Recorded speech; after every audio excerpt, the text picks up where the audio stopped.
Public টয়লেটে ভিক্ষুক MP মন্ত্রী মানে না, টাকা দিয়ে যা লাগবো, না হইলে যাইতে পারবি না।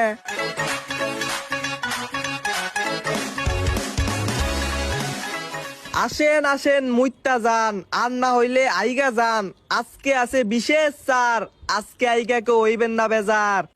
এই আসেন আসেন আসেন আসেন। মুকলেশ ভাই জিন্দাবাদ জিন্দাবাদ। মুকলেশ ভাই যেখানে আমরা আছি সেখানে, মুকলেশ ভাই যেখানে আমরা আছি সেখানে। আমার ভাই তোমার ভাই মুকলেশ ভাই মুকলেশ ভাইয়ের চামড়া তুলে নেব আমরা। ওই কি কথা এটা স্লোগান দে। ওই মুকলেশ ভাইয়ের মারিকা বদনাম আর ওই থাম, আমার খুব জোর আগা ধরছে, আমি টাইগাহি থাইছে। মুকলেশ ভাইয়ের মারিকা বদনাম মারিকা। এ ভাই এই এদিকে হ্যাঁ দাঁড়ান, এনে দাঁড়ান।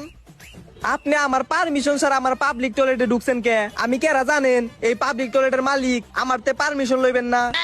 পারমিশন মানে এই এলাকার ভবিষ্যৎ চেয়ারম্যান আমি, বদনামার গায়ে দাঁড়াইছি, জনগণ আমার পাশে আছে। ভবিষ্যৎ চেয়ারম্যান? এখনো তো চেয়ারম্যান হন নাই।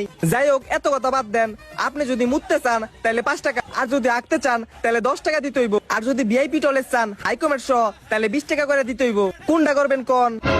তুই আমার কাছে টাকা চাস, খারা আমি আইগা লই, তারপরে তোর